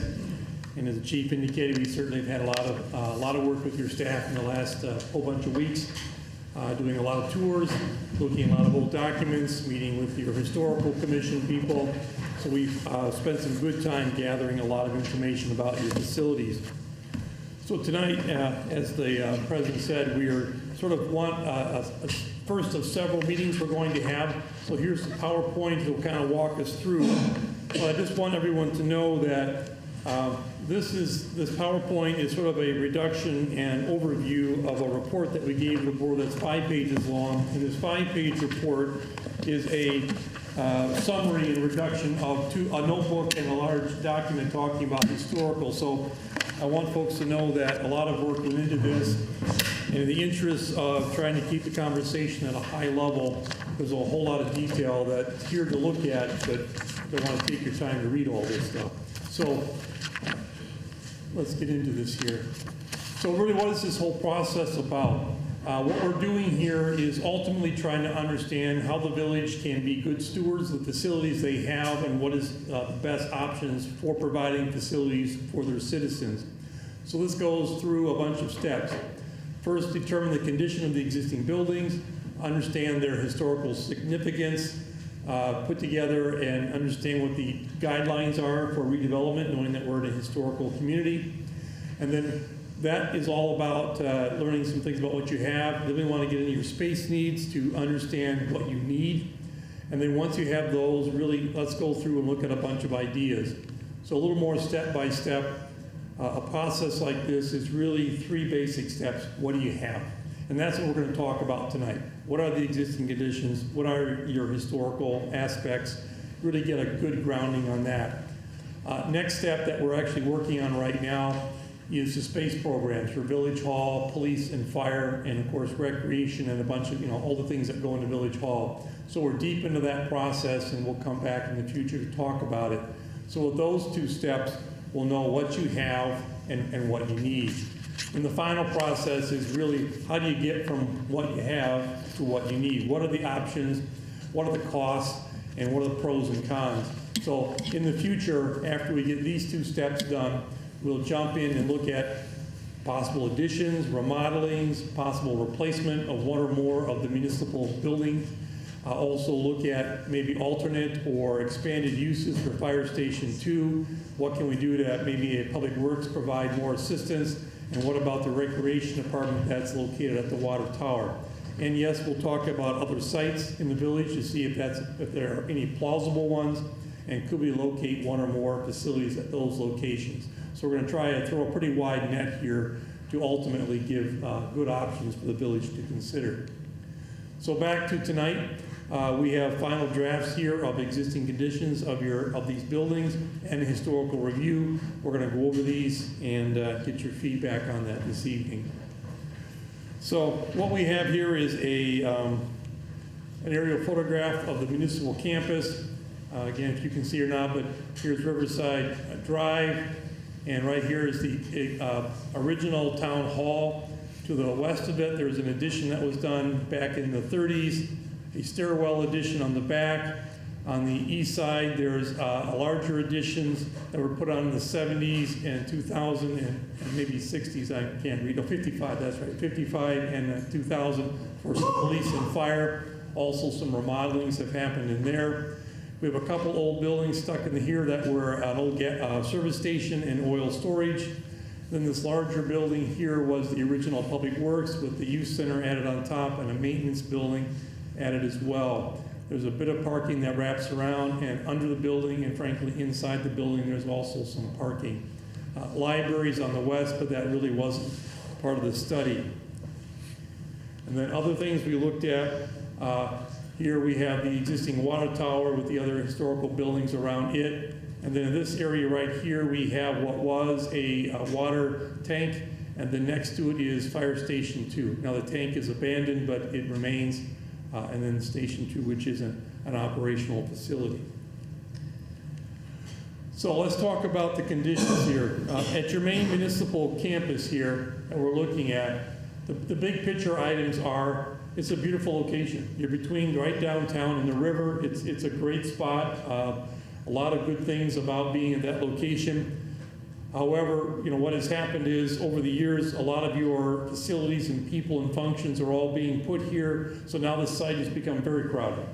And frankly, there simply is not enough parking between patrol cars, staff cars, visitors, whether they be citizens or other departments that are visiting. These parking areas that you have really out here are just, don't come close to the numbers that you need for all of that. You really end up with a lot of parking up and down Riverside Road here, trying to find ways and people and places to park to keep this operational.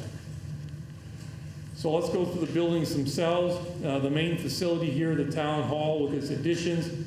The basic building, the shell's in good condition. Your folks are taking good care of it. But of course, being a building that dates back over 100 years ago and additions that date back decades ago, it really has not ever been insulated. In some areas, probably not at all. Other areas, very minimally. And while the building systems work, meaning really the heating and cooling systems, they don't meet today's codes for energy efficiencies, nor current standards for comfort levels and controllability. So what that means is these systems have important issues. You have a lot of people that are very uncomfortable on a regular basis. When our engineers walk through, a lot of spaces just are not reaching anywhere near comfortable temperatures in winter or summer months. Staff is trying to find ways to mitigate that with heaters and fans and so forth, but even with those, the temperatures simply are not in reasonable, comfortable levels for a lot of staff for a lot of the years. And the systems themselves, while functioning, the staff's working hard to keep them all going. They're not really divided correctly, the systems between areas in the building, so you can't zone the systems the way you should. They don't have the kind of controls on them that would allow that to happen. And even though it's functioning, there are some parts are in fairly decent, reasonable condition. Other parts are in their last 5 years or so of their useful life. So you've got a whole level of range of how these systems are and how long they can last before they also will have to be replaced. So continue on with this main building. Plumbing system mostly works, which is obviously wonderful. However, there are periodic backups where pipes are clogging, and you have some combined storm and sanitary sewer issues, such that we have a stairway here on the right going down to the basement. Every once in a while, it springs a leak and water just shoots out of the wall, and really nobody quite knows what pipe is doing that. So what that really means, you've got to do some more investigation of these pipes, try to separate out storm water from rains, from sanitary, and start to make some changes. Of course, all these pipes are buried in buildings and under buildings, so it's not easy for your staff to get at. If they could have, they probably would have taken care of it a long time ago. ADA is really mixed in this building. There are a lot of areas that are. However, you have a lot of narrow corridors. You also have a lot of things stored in corridors because there's nowhere else to go with things. And so maneuvering through this building, if you were in a wheelchair, would be really quite problematic. Even the ramp that takes you up to the front door, it's great you have a ramp, but it really doesn't meet today's codes for the slopes and the flat spots that you're supposed to have. So again, things were done to try to make this reasonable, but there are a lot of spots where you have a step or two. You have back stairs that have a lot of steps. And so if you're in a wheelchair trying to get around this place, the route you take is not going to be the same that most people take. You're going to have to try and find another way to get there. You may even have to go outside the building and try to come back in another spot, because you just have these little changes happening because these buildings are built as additions over a whole bunch of years. And then talking about just the spaces themselves, the image here on the right is sort of indicative of what we've seen around the building in many places. When there isn't enough space, what do you see? You see storage in hallways. You see conference room that have things that are all around the edges that are file cabinets and furniture and other items because they simply don't have a place to store. And this is just really systemic throughout this facility. In fact, what was the old Public Works building and youth center is just full of stuff, because there really isn't any room in this building, because you have now grown over the decades with enough staff and responsibilities that you can't hold the stuff and the people, so you're putting a lot of it next door. And so, staff is using everything they've got to work with. In fact, the basements have been really remodeled and filled out. The more recent one in the last 20 years, downstairs under the fire apparatus room, police is using. And even though it's been finished out in a nice way and it looks like good finishes, which is wonderful, you've got a whole group of people working in the basement with low ceilings, no daylight, in very, very small spaces. And that's just very difficult to ask to go out and hire very professional people and say, this is where you're going to spend the rest of your life, is down in this basement with no daylight, low ceilings, and crowded hallways. Like I said, now, another major issue in this building is all about building security and safety. What happens in this place, like a lot of old municipal buildings, in decades and centuries gone by, everybody could go everywhere, and that was just fine. Well, today's society has more issues with that. You need to protect your staff from folks that would come in this building with any kind of intentions. And frankly, the police are dealing with the worst of this because their spaces are so small and that there's shared uses in so many ways. For them to keep prisoners separate from victims, separate from witnesses, separate from visitors, and from secure areas where they work is frankly impossible. They have to try to time these movements so that people are not crossing inside their secure areas to see each other and trying to interview a victim and interviewing a witness, interviewing a suspect. All very, very problematic for them to keep those all separate. And of course, try to keep their own building secure from anybody that could just want to come in and talk to somebody. They have to start opening doors, and they really break down the security very, very rapidly. And one of the more serious areas is bringing prisoners in and out. That stair on the left here, this door is actually right off the hallway here from the township hall. So if you come through this doorway, you go downstairs, or then you can go up. However, where we're standing, this picture is taken, is where prisoners are brought in. They don't have a secure garage to park their cars in, so they have to open the door, take a prisoner outside, hope they don't run away, and bring them around, open the door, bring them inside through this area into the detention zone. However, this is also where staff is moving back and forth between buildings. So these are concerns. I know your staff's being very careful, they're watching, and as always, these kinds of security and safety issues, they're typically being overcome and problems aren't happening because your staff is being very careful, but they're also using a lot of time to make sure that things don't go wrong. So when prisoners are being moved, staff has to stop moving between buildings in this area because they have to wait until they're sure it's safe. Things like that are just difficult, and it's hard to get it right every time.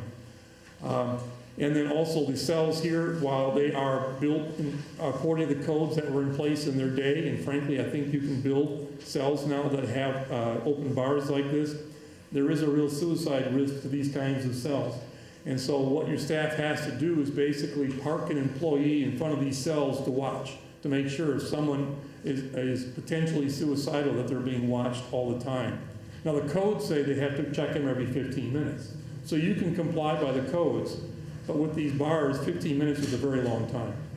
So those are issues that I don't think I've seen a police facility done the last 20 plus years that still uses bars. They're trying very hard to make these facilities as suicide resistant as possible.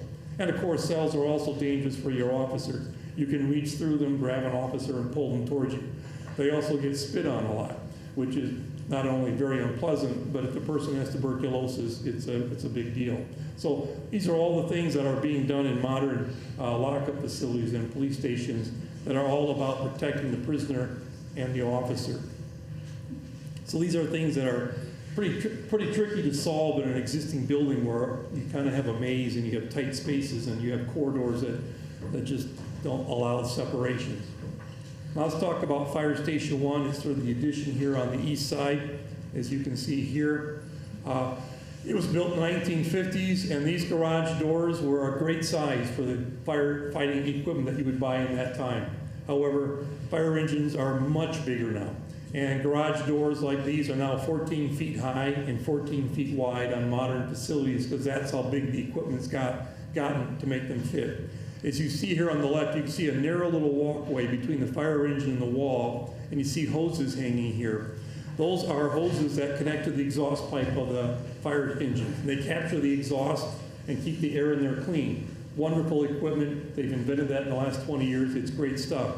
But as you can see, if the doors open on that vehicle, and they're trying to move around. If that truck pulls out, whoever's driving has to be absolutely certain all the doors are closed, everyone's in, and nobody else is moving around.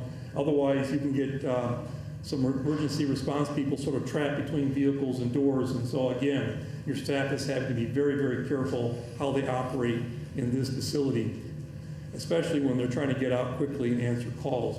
Go back up. Then at the front entry here, this building is very, very close to the street.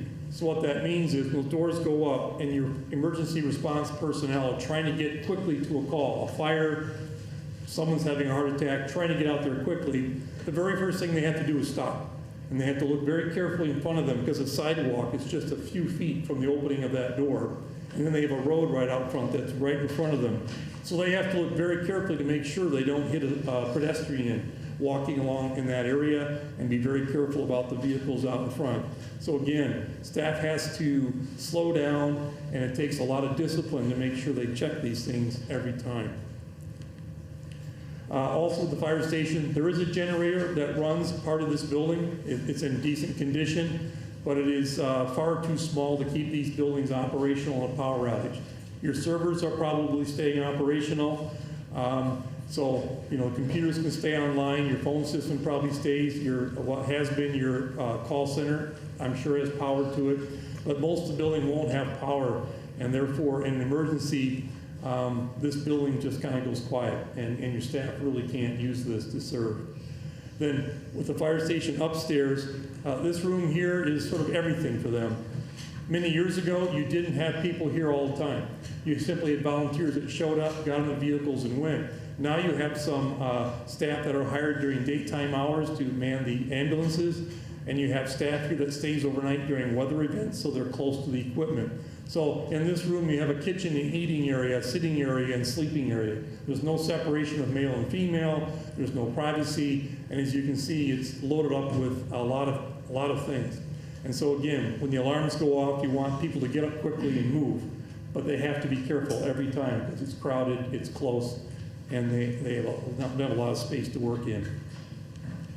Now let's talk about behind us here what was the Public Works and the Youth Center. The building, frankly, is in poor condition. Though structurally it's standing there just fine, I think the understanding has been for years that this building, its future was uncertain. So I think the board and staff have been very careful about spending money on this thing. And so therefore, for many years, this building has been allowed to sort of deteriorate. There's a lot of roof leak issues, as you can see here on the right. It has an old metal stair on the outside of the building as its second fire exit. Again, it was allowed in the day it was built. You couldn't do them now. And frankly, technically, you're supposed to keep these free of snow and ice at all times. I don't know how you do that, but there it is. You're supposed to.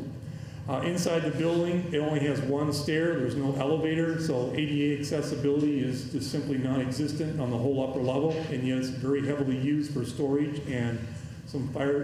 In fact, your Riverside TV is up there. You have some fire offices in this building. There's a main training room in there. So it's a very busy building because, again, this is too small here, so they've been using what's behind you. So really, you're down to looking at this building, and your choices are rapidly becoming to significantly reinvest in this building. New roof, new mechanical systems, new plumbing systems, new electrical systems, put an elevator in, build a new interior stair, insulate this building, replace all the windows, fix all the structural cracks and rust that's happening. So you're going to have to invest some serious money in this building to keep it operational, keep it and make it safe, make it accessible, and really be a useful building for the years down the road. Or you got to make some other decision with this building. Next, the maintenance garage, which is just west of that. Overall, it's basically a rectangular building. It's in decent shape, but it as well has issues with all the systems, just like the one next to it. So again, if you're going to rework some things, this will be part of it. And of course, this is wedged in between what was the old service station and the what was old Public Works. So functionality is tough on these. These garage doors open and you have very tight maneuvering areas. So again, your staff is overcoming this by moving very carefully anytime they have to do something.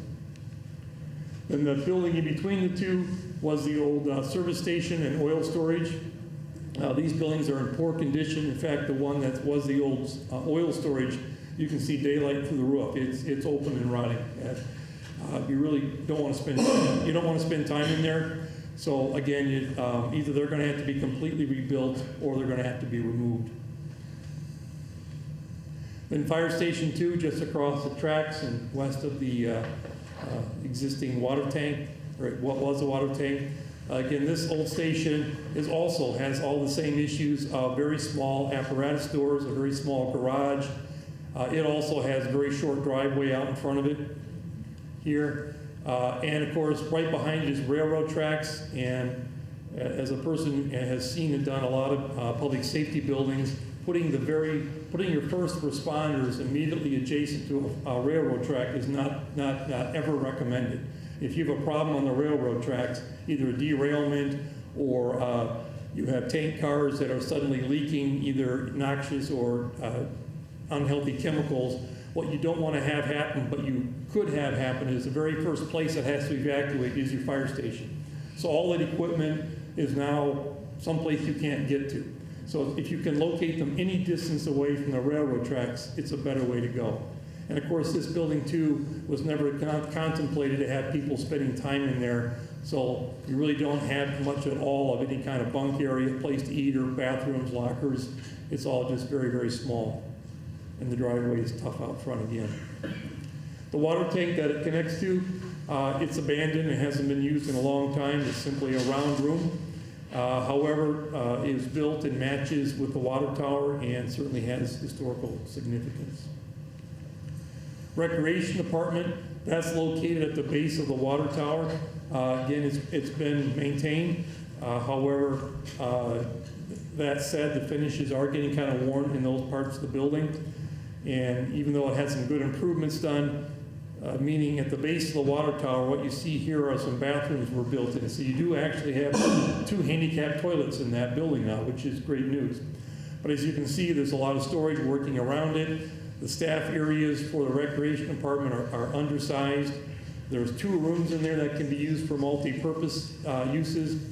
I'm sure many of you have been in there. I've had meetings in there. And again, those walls are lined with storage. There's file cabinets, there's furniture, other items that just there isn't another place to put it, so they sit in there. So it's a very tight place. So water tower, again, it did have a fire years back. It was rebuilt. You have another report that was done some years ago indicating that the brick that was used was soft, a very common brick. It's been painted to try and make it match. However, it is in a deteriorating situation, and the village is gradually going to have to make some decisions about what to do about that. So that's the overview, I believe, on the existing conditions of your buildings. Certainly there's more in the reports you can read at your leisure. If there's any specific questions, I'm happy to talk about it further. Trustees.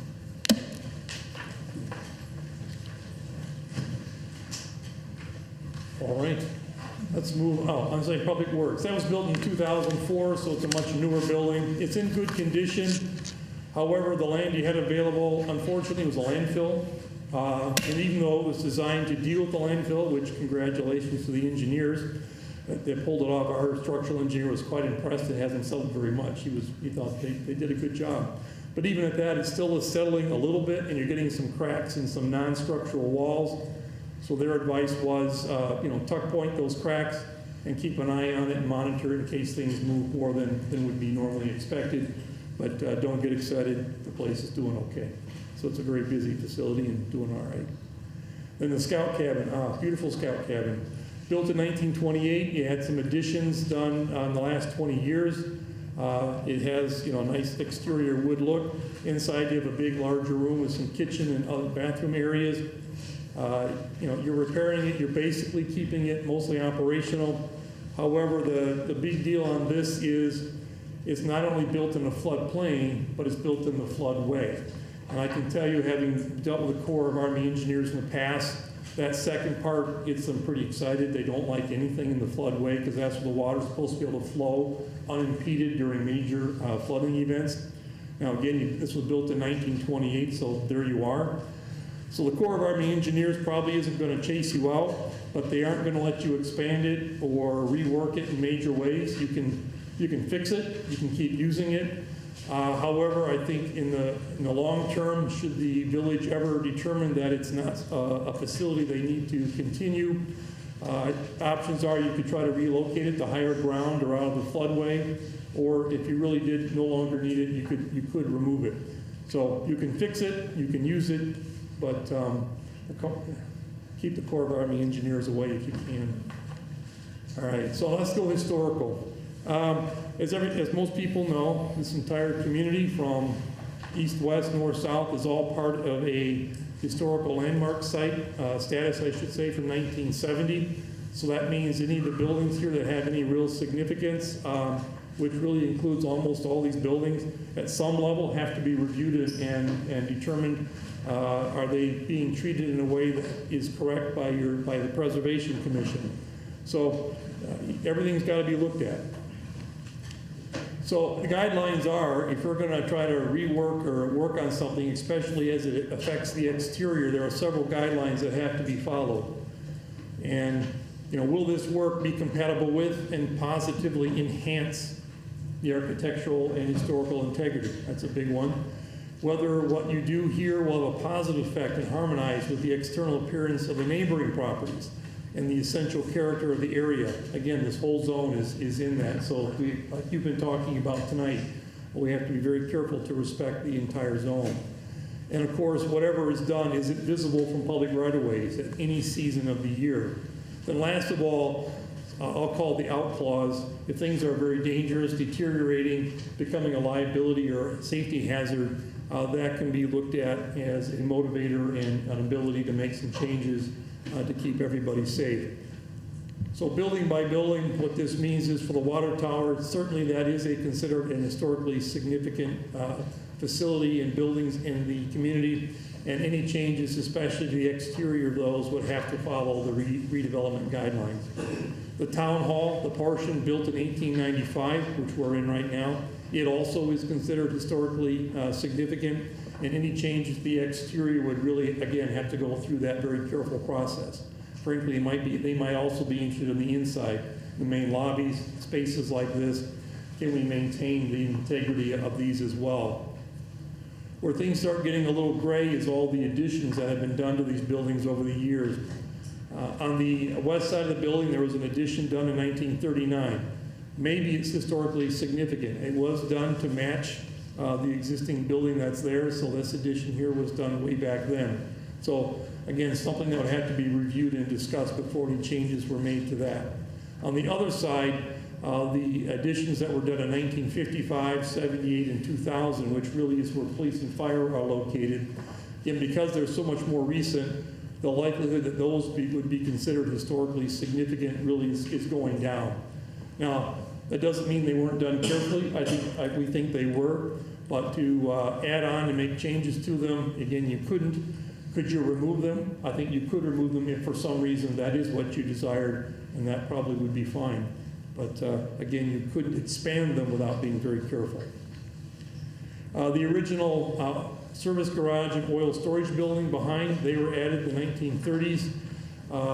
Working against them is one, they were never that significant of a building in the community. Two, they are now, with all the buildings around them, all but completely hidden from view. And lastly, they're the ones that are in some pretty bad condition. So those probably would not be considered historically important or necessary. And then the old Public Works garage, the youth center, and the maintenance garage, the building behind them, those were all done after these other buildings were done. And again, they are frankly completely out of character with all the historical things that have been done on this campus and in the town. And I don't think there'd be any issues in removing them. But I think if you're going to go in and rework the exterior, I don't think you could just leave them like they are. You might very well have to really think about how do we work on these buildings in a way to bring them into the context and the positive look of the other buildings on this campus.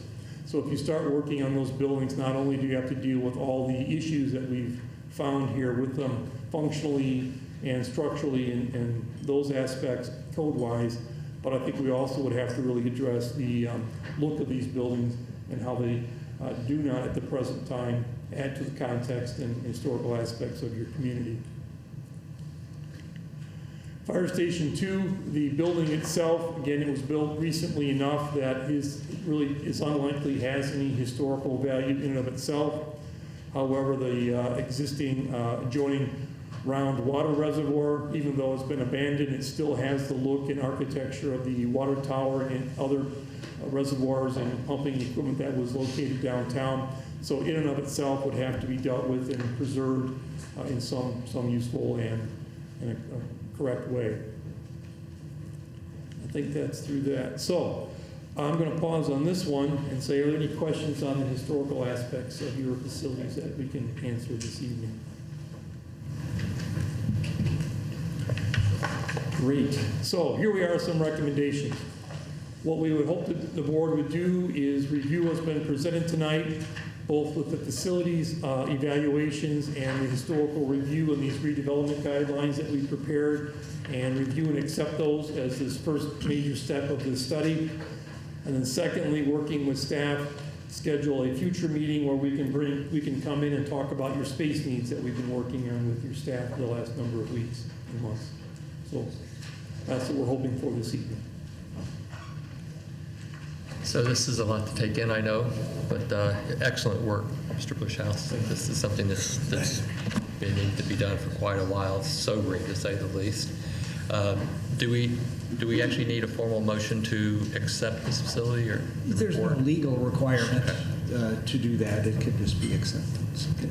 So with regard to your recommendations, we're fine with all three of those, and we can move forward, look forward to steps 2 and 3, Okay. the needs, and then, of course, where the rubber's really going to hit the road is when it comes to part 3, when we start talking about how do we address these very serious and pressing concerns.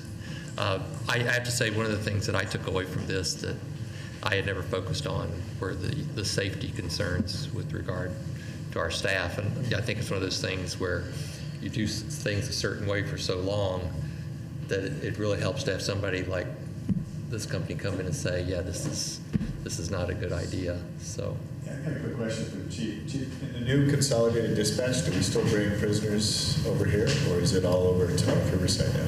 So it would, for most circumstances, it will always be over North Riverside. However, there could be circumstances where they're at capacity in North Riverside and we need to bring them over to Riverside. Yes, so those types of situations, and Chief Weitzel can speak to it more, are probably more isolated depending on the timing of the year. However, obviously we need to make sure that we have, moving forward, certain facilities available for lockup, because there could be a point where North Riverside decides they don't want Riverside prisoners over there anymore. Yeah, that's exactly it. That's all I'm trying to say. Just make sure that you get a chance to communicate with your folks, because it may be a situation where we have an alternate, in that scope, where we say, okay, here's a way of doing it, and then there's an alternate way to do it that could take into some of those considerations. Yeah, we have had some preliminary discussion. Remember, Brookfield is also going to be going over there with their prisoners. It's going to be crowded over there, North Riverside, especially during the holiday season at the mall. But we also need to have secure juvenile room, because our juveniles aren't going over there. So there has to be, we still need like a processing room or a small juvenile room. And I was a proponent to keep at least 1 or 2 cells, because if the political wills were to change 10, 15, 20 years down the line, we would have no backup. So that was my point. What about evidence storage? We still have to maintain our own evidence storage. We do. Right? And that's already a significant problem. And, there's a lot of requirements. You'll hear more about that next time. Okay. Sorry. All right. Thank you. So thank you, Mr. Bushhouse. And I just want to encourage everyone at home, all these materials are available on our website. I encourage you, please take a look at this. These are your buildings. At the end of the day, they belong to you. And so the upkeep and maintenance is a responsibility that we owe to you as residents. We have no need We have no new business this evening. We do have need, however, for a short executive session to discuss collective bargaining matters and to discuss the appointment, employment, compensation, discipline, performance, or dismissal of specific employees.